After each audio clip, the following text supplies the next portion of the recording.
বদনজরের রুকিয়ার গোসল করার নিয়ম। আমরা অনেক সময় বদনজরে পড়ে যাই। আল আইনু হাক্কুন, বদনজর এটা কিন্তু সত্য। যদি কারো বদনজর লেগে যায় আপনি কিভাবে বুঝবেন এবং কিভাবে এর থেকে বাঁচবেন আজকে প্র্যাকটিক্যালি আপনাদেরকে জানিয়ে দিব এবং আমলগুলো শিখিয়ে দিব। আল্লাহর প্রতি বিশ্বাস রেখে, আল্লাহর প্রতি ট্রাস্ট রেখে যদি আপনি পরিপূর্ণভাবে আমল করতে পারেন, ইনশাআল্লাহ আল্লাহ তাআলা এই বদনজর থেকে আপনাকে হেফাজত করবেন। অনেক সময় দেখা যাচ্ছে সুস্থ মানুষ অসুস্থ হয়ে গেছে।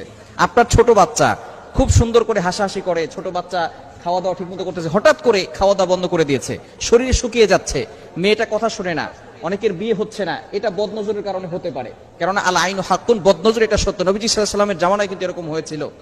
এক সাহাবী গোসল করতেছিলেন, হঠাৎ করে তার পাশ দিয়ে আরেকজন সাহাবী যাচ্ছিলেন, সেই সময় তিনি শুধু তার দিকে তাকিয়েছেন, সাথে সাথে সে বেহুশ হয়ে পড়ে গিয়েছে। এরকম ঘটনা ঘটেছে। নবী সাল্লাল্লাহু আলাইহি ওয়াসাল্লাম জানিয়ে দিয়েছেন আল আইনু হাক্কুন, বদনজর এটা সত্য।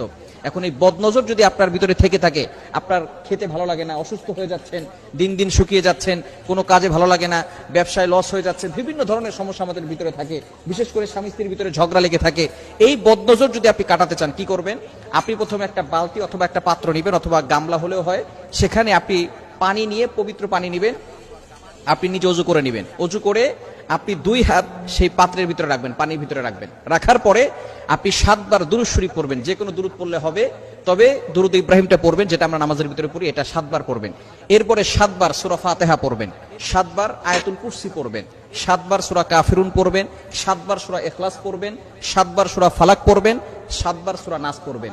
এরপরে 7 বার আবার দুরূদ শরীফ পড়বেন। এরপরে আপনি হাতটাকে উঠিয়ে ফু দেওয়ার কোনো দরকার নাই, ওই পানি দিয়ে আপনি গোসল করে নেবেন। ইনশাআল্লাহ আল্লাহ পাক রব্বুল আলামিন আপনার বদনজর দূর করে দিবেন। খুবই চমৎকার একটি আমল। এই আমলটি করে অনেকে ফায়দা পেয়েছেন, আপনিও ফায়দা পেতে পারেন যদি পরিপূর্ণভাবে আমল করেন। তবে অবশ্যই আমাদেরকে খেয়াল রাখতে হবে, টয়লেটের ভিতরে ঢুকে এই আমল করতে যাবেন না। বিশেষ করে বর্তমানে আমাদের প্রত্যেকটা ঘরের সাথে সাথে অ্যাটাচড টয়লেট, অ্যাটাচড বাথরুম হওয়ার কারণে দেখা যাচ্ছে যে আমরা ওইখানে গোসল করি, ওইখানেই টয়লেট করি। বিশেষ করে যদি এরকম হয়, তাহলে আপনি বাহিরের থেকে, অর্থাৎ আপনার রুম থেকে এটা করে তারপরে আপনি সেখানে গিয়ে গোসল করতে পারেন, কোনো সমস্যা নাই।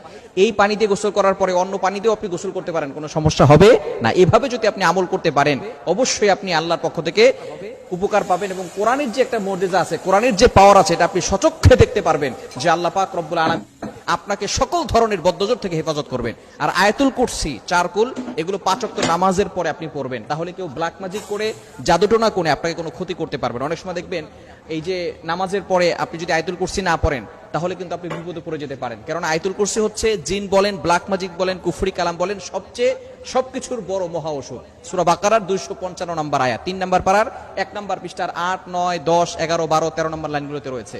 এজন্য আমরা এই আমলটি বেশি বেশি করার চেষ্টা করব। 5 ওয়াক্ত নামাজের পর আয়াতুল কুরসি পড়ব এবং বিশেষ করে ঘুমানোর সময় অজু করে ঘুমাবো আর আয়াতুল কুরসি, চারকুল, সূরা বাকারার শেষ 2 আয়াত, এগুলো পড়ে ঘুমালে ইনশাআল্লাহ আল্লাহ পাক রব্বুল আলামিন সকল ধরনের দুষ্ট জিন বলেন, দুষ্ট মানুষ বলেন, সকল ধরনের এই দুষ্টমি থেকে আল্লাহ তাআলা আপনাকে হেফাজত করবেন।